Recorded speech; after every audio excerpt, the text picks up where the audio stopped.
Hello students, how are you all? Today the topic is autonomic nervous system. As we have discussed before, somatic nervous system, that is the that type of nervous system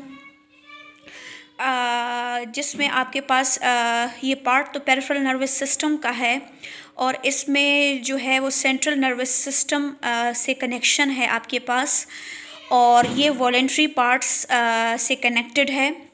यानी somatic nervous system हम कह सकते हैं कि it is that type of system which is voluntary because the responses can be conscious responses होते हैं। इसमें हमने बहुत डिटेल से स्टडी किया और हमने कहा कि यहाँ पर जो एक्सेप्शन थी वो क्या थी, स्केलेटल मसल्स थे। ठीक है, skeletal muscles, reflex reactions of skeletal muscles.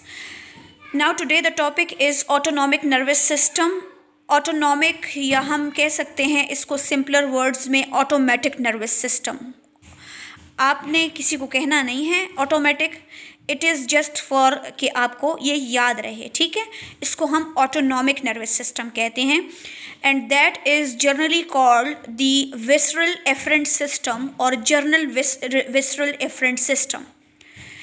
Actually, the autonomic nervous system, it innervates all the body except the neuromuscular junction, because we have already read that के न्यूरोमस्कुलर जंक्शन स्केलेटल मसल्स के somatic nervous system control करता है। Right now the function of autonomic nervous system is it controls all the smooth muscles which are present in the GIT, which are present in the trachea, which are present in the iris. It will supply blood to the myocardium, which is the specialized myocardium, and it supplies the blood to the glandular structures that are present in the body. Right?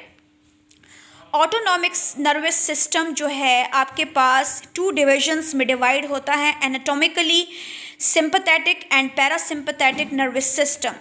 The enteric nervous system is not included into your course, but if you want to know, ये आपके पास GIT की wall में होता है, इसीलिए आपने पहले भी फर्स्ट ईयर में पढ़ा होगा enteric is related with the GIT. ठीक है, sorry. Now, the diagrammatic representation of the autonomic nervous system.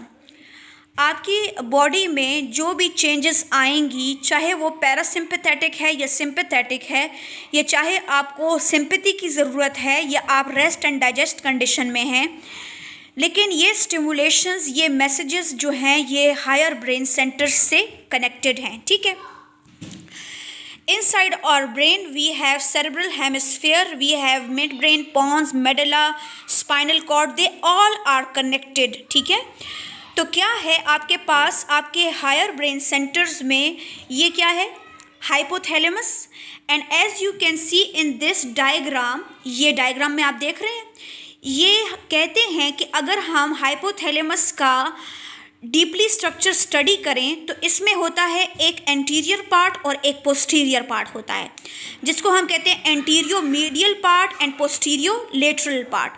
Anterior part जो है ये वो पार्ट है जो पैरासिम्पैथेटिक एक्टिविटी से कंसर्न्ड है, और सिंपैथेटिक से आपके पास पोस्टीरियर पार्ट जो है वो कंसर्न्ड है, हाइपोथैलेमस। तो कोई भी चेंज जब बॉडी में आएगा, लेट्स से फॉर एग्जांपल ये फियर की कंडीशन है तो सिंपैथेटिक आउटफ्लो इंक्रीज होगा, लेकिन अगर रेस्ट एंड डाइजेस्ट की कंडीशन है तो आपके पास पैरासिम्पैथेटिक आउटफ्लो इंक्रीज होगा। ठीक है, अब सबसे पहले हम एग्जाम्पल ले लेते हैं सिंपैथेटिक नर्वस सिस्टम की, कि जब आपको सिंपैथी की ज़रूरत है, जब आपको या फियर है या आपके जो है ऐसे सिस्टम एक्टिवेट हो गया है जिसमें आपको सिंपैथी की ज़रूरत है, तो आपका ब्रेन इसमें आपको नॉर्मल कंडीशन में कैसे रखेगा और आप जो हैं इसकी रिस्पॉन्स कैसे करेंगे। ठीक है, so we are saying that inside the cerebral hemispheres we have a limbic system. Limbic system.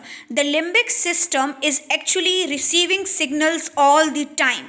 It is active all the time in your body. There is some sympathetic and parasympathetic activity in our body. ठीक है, let's say for example अगर sympathetic activity increase हुई है तो उसका reason क्या है कि आपको किसी चीज़ से डर है, ठीक है, या डॉग आपके पीछे है, या कोई ऐसी बात जिससे आपको डर है. लेट्स से फॉर एग्जांपल कल आपका रिजल्ट है और आपकी हार्ट बीट तेज़ हुई. क्यों? असल में आपका ये जो इमोशनल कंट्रोल है या फियर का जो कंट्रोल है वो लिम्बिक सिस्टम ने, लेट्स से फॉर एग्जांपल आप यहाँ देख रहे हैं ऑडिटरी कॉर्टेक्स ने रिसीव किया, डॉग की बार्किंग आपने रिसीव की, या विजुअल रिस्पांस आपने रिसीव किया. मे बी रिजल्ट देखकर आपके विजुअल रिस्पांस जो है वो इमेज ब्रेन में बना और लिम्बिक सिस्टम तक पहुंचा. या ये भी हो सकता है कि डॉग आपके पीछे है और ऑडिटरी रिस्पांस आपको ये मिला कि उसने बार्किंग की, और मे बी आपकी मेमोरी में ये चीज़ पहले से मौजूद थी कि डॉग जो है उसकी बाइटिंग के बाद या रिज़ल्ट आ जाने के बाद मेरा रिज़ल्ट क्या होने वाला है, राइट. तो ये सारी चीज़ें आपके पास ब्रेन में, एक तो cortex, auditory cortex limbic system को इनपुट देगा, एक विजुअल पाथवे इनपुट देगा, एक आपके पास मेमोरी जो आपकी past memory, may be past memory आपकी बहुत बुरी हो और ये लिम्बिक सिस्टम को मैसेज गया, और यहाँ से फ्रंटल जो है वो सोचेगा, ठीक. तो ये सारे के सारे सिस्टम्स आपके लिम्बिक सिस्टम को इनिशिएट करेंगे, स्टिमुलेट करेंगे. लिम्बिक सिस्टम को इनिशिएट करने के बाद लिम्बिक सिस्टम डायरेक्ट मैसेज जो है वो हाइपोथैलेमस के कौन सी पार्ट को एक्टिवेट करेगा? सिंपैथेटिक को. प्लस का साइन ये डिनोट करता है कि एक्टिविटी किसकी ज़्यादा बढ़नी चाहिए, सिंपैथेटिक की बढ़नी चाहिए. आपको सिंपैथी की ज़रूरत है, आप फियर है, डेंजर है, कोई डर है आपको, ठीक है. तो ये सिंपैथेटिक नर्वस सिस्टम जब यहाँ पर पड़े मेडुला के पार्ट को, जो ये वो न्यूरॉन्स हैं जो कि स्टिमुलेट होने के बाद ऐसे मैसेजेस सेंड करेंगे. कैसे मैसेजेस? फियर के, डर के. तो क्या होना चाहिए यहाँ पर? हम कहते हैं कि this is thoracolumbar outflow. Why it is thoracolumbar? Because here the thoracic the thoracic nerves are giving the output and lumbar region giving the output. So we are saying the sympathetic nervous system, the thoracolumbar system giving the output. तो आपके पास ये nerves यहाँ पर arise होंगी और ये आपके पास क्या बनाएंगी? गैंग्लियन, ठीक है. यहाँ ये इसकी सेल बॉडी होगी, यहाँ इसका क्या होगा? एंडिंग्स होंगी, फिर दूसरी सेल बॉडी होगी, फिर वहाँ ये स्पेसिफिक ऑर्गन को मैसेज देगी. लेट्स से फॉर एग्जांपल अगर डर है तो आपके पास ये हार्ट रेट को इंक्रीज करेगी, ठीक है. हार्ट रेट इंक्रीज होगा और क्या क्या होगा सिंपैथेटिक नर्वस सिस्टम में, कि आपकी जो प्यूपल है वो डायलेट होगी, ठीक है. हार्ट बीट तेज़ होगी, आपकी डाइजेशन की तरफ ब्लड जो है वो बहुत कम जाएगा, जीआईटी की तरफ ब्लड बहुत कम जाएगा, right. Increase in heart rate, raise in the blood pressure, dilation of the pupil, dilation of the trachea and stimulation of glyconeogenesis, ताकि ज़्यादा से ज़्यादा ग्लूकोज बने और ज़्यादा से ज़्यादा एनर्जी मिले आपको फाइट करने के लिए, ठीक है. This is just a sketch. Okay, this is just a sketch. I will deliver a lecture on sympathetic in full detail. This is just the basics of the limbic system as well as the hypothalamus, जिसका क्या role है. Hypothalamus में ऐसे regions हैं जिनके अंदर neurons हैं जो कि स्टिमुलेट होने के बाद या तो पैरासिम्पैथेटिक एक्टिविटी शो करेंगे या सिंपैथेटिक एक्टिविटी, राइट. नाउ अगर हम पैरासिम्पैथेटिक को देख लें तो these are the few diagrams to, आपको क्या हो ताकि आपको याद रहे, ठीक है. इस तरह के डायग्राम्स जो हैं वो आपको रिमेंबर करवाएंगे या आपको याद करवाएंगे या लर्निंग में हेल्प करवाएंगे कि आपने पैरासिम्पैथेटिक डिविजन्स में क्या याद रखना है, ठीक है. So we are saying कि पैरासिम्पैथेटिक नर्वस सिस्टम या parasympathetic division is the rest and digest condition. Rest and digest. Here the heart rate becomes slow, you are comfortable, there is no fear, and inside your hypothalamus, which part is concerned with parasympathetic? That is the anterior medial part, ठीक है. Anterior part is with the parasympathetic, posterior is with the sympathetic, right? I hope that कि आपको ये समझ आएगी और मैं चाहती हूँ कि आप पूरी डिटेल के साथ इसको स्टडी करें.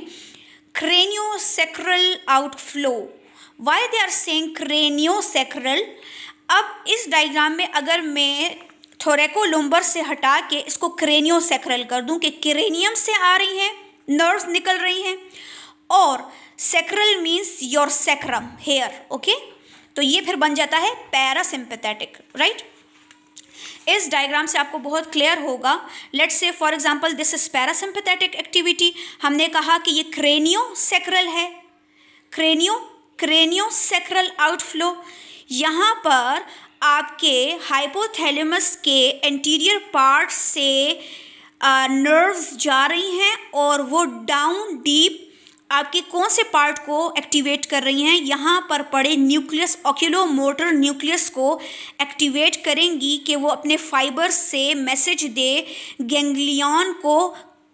कौन से गैंग्लियन को? Ciliary ganglion. सिलरी का मतलब ही यही है कि ये जाएगा आपकी आइस के पास और वहाँ पर कॉन्ट्रैक्शन करवाएगा.